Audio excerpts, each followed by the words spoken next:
ഏത് കാലഘട്ടത്തിലെ മനുഷ്യന്മാർ ശിർക്കിലേക്ക് പോയിട്ടുണ്ടെങ്കിലും അതിന് പറയുന്ന ചില ന്യായങ്ങൾ, അല്ലെങ്കിൽ അതിന് കാണുന്ന ചില കാര്യങ്ങളുണ്ട്.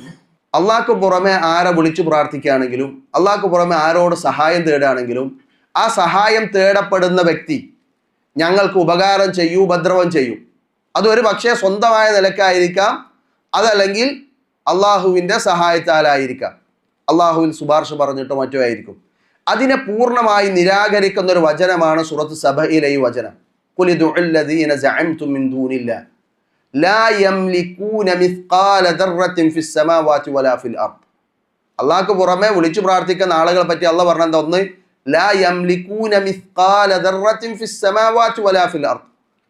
ആകാശങ്ങളിലാകട്ടെ ഭൂമിയിലാകട്ടെ ഒരു അണുവളവ് പോലും അവർ എന്ത് ചെയ്തിട്ടില്ല, ഒന്നിനെയും ഉടമപ്പെടുത്തിയിട്ടില്ല സ്വന്തമായിട്ട്.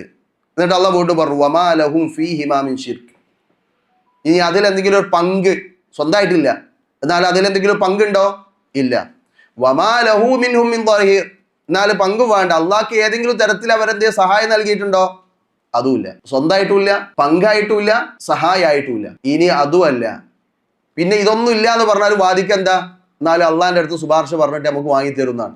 അള്ളാഹ് വീണ്ടും പറയാണ് വലാ തൻഫഉ ശഫാഅതു ഇൻദഹു ഇല്ലാ ലിമൻ അദിന ലഹു.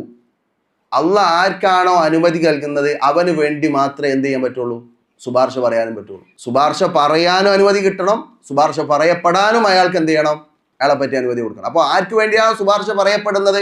അത് അള്ളാഹിന്റെ അനുമതി വേണം. പിന്നെ എങ്ങനെയാണ് നിങ്ങൾ ഈ വിളിച്ചു പ്രാർത്ഥിക്കുന്ന ആളുകൾ നിങ്ങൾക്ക് ഉപകാരം ചെയ്യുക എന്നതാണ് അള്ളാഹു സുബ്ഹാനഹു വ തആല അവിടെ ചോദിക്കുന്നത്. എന്നിട്ട് വീണ്ടും അള്ളാഹു തആല തുടർന്ന് പറഞ്ഞു ഹത്താ ഇദാ ഫുസിഅ അൻ ഖുലൂബിഹിം ഖാലൂ മാദാ ഖാല റബ്ബുക്കും ഖാലൽ ഹഖ് വഹുവൽ അലിയ്യുൽ കബീർ.